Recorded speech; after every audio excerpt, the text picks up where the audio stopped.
மக்களாட்சி நடைமுறையான 5 ஆண்டுகளுக்கு ஒருமுறை வரும் சட்டமன்ற தேர்தலில் நாம் தமிழர் கட்சி ஒருங்கிணைப்பாளர் சீமானுடைய கட்டளைக்கிணங்க 234 தொகுதியிலும் தேர்தல் மனு கொடுக்கிற முதல் நாளிலேயே நீங்கள் அனைவரும் உங்கள் வேட்பு மனுவை தாக்கல் செய்ய வேண்டும் என்ற உத்தரவுக்கு இணங்கி தாம்பரம் சட்டமன்ற தொகுதியை சார்ந்த பேராசிரியர் தமிழ்ச்செல்வியாக இருக்கிற நான் இன்று வேட்பு மனுவை தாக்கல் செய்திருக்கிறேன்.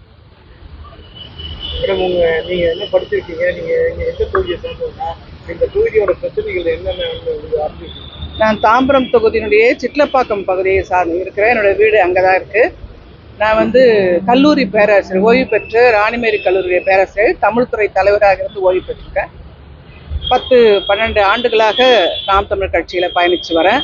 சென்ற பாராளுமன்ற தேர்தலையும் நான் தான் வேட்பாளர், தென்சென்னையுடைய வேட்பாளராக பணியேற்றேன். தாம்பரம் மாநகரத்தில் எந்த பணி முன்னெடுத்து போனா நல்லா இருக்கு? பாதாள சாக்கடை திட்டத்தை தான் நான் முன்னாடி பார்த்த வரைக்கும் இப்போ சுற்றி பார்க்க போது பாதாள சாக்கடை திட்டம் நிறைவேற்றப்படாதன் காரணமாக மழைநீருடைய போகிற பகுதி எல்லாமே சாக்கடை தண்ணீரும் கலந்துருக்கு. அது இல்லாமல் நம்ம எந்த ஒரு ஏரியிலும், சிட்டப்பாக்கம் ஏரியினுடைய கழிவு நீர் அனைத்தினுடைய கழிவு நீரும் செம்பாக்கம் ஏரியில் போய் கலக்குது. இப்போது ஒரு நீர் தடங்களை போகிற கழிவுநீர் கால்வாயினுடைய தடம் எப்படி குடிநீர் கால்வாய், மழைநீர் சேகரிப்பு கால்வாய் தடத்தை பிரித்து கொடுக்கணுன்ற ஒரு வரலாற்று அறிவு, அந்த சமூக அறிவு கூட இல்லாமல் 60 ஆண்டு கால ஆட்சி நடந்து கொண்டிருக்கிறது. இதுக்கு திட்டத்தை செலவு பண்ணிட்டு தான் இருக்கிறாங்க. சட்டமன்ற தேர்தலில் இப்போ ஒவ்வொரு முறையும் பணம் வந்துட்டு தான் இருக்குது.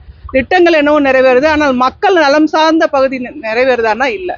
இது முழுக்க நான் 23 நாட்களாக தாம்பரம் இந்த பகுதியை சுற்றி வரேன். 23 நாட்களாக மக்கள் சொல்றது என்னன்னா, இந்த கழிவு நீர் தான், முழுக்க கழிவு நீருக்கான வழிவகை செய்யப்படவில்லை. அதோடு மட்டுமல்ல, ரொம்ப அச்சப்படுறாங்க மக்கள். படித்த மக்கள் கூட அச்சப்படுறது ஒன்று என்னன்னா, இந்த நன்னீர்ல கழிவு நீர் கலந்தா என்னென்ன நோய்கள் வரும், அதை பற்றி ஒரு அச்சம் இருக்கு. அதைத்தான் என்னுடைய முதல் பணியாக நான் செய்யலான்னு இருக்கேன். தாம்பரம் மாநகராட்சியில எந்த கட்சி வந்தாலும் ரோட்ல இருக்க குப்பை அப்படியே தான் இருக்கு. அப்படிங்க, எடுக்கிற குப்பை எடுத்துறாங்க, ரோட்ல இறையிற குப்பை அப்படியே தான் இருக்கு. இது வரைக்கும் எடுக்கல.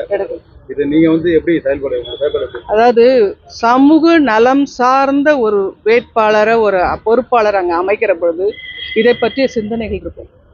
நாங்க உருவாக்கப்பட்ட விதம் என்னவென்று சொன்னால், மக்கள் நலம் சார்ந்த திட்டங்களை தான் நாங்க இதுவரைக்கும் சொல்லியிருக்கோம். நாம் தமிழர் கட்சி நீங்க வரைவிலேருந்து எடுத்து பார்த்தீங்கன்னா சரி, ஆதாரம் என்ன நினைச்சு பாருங்க.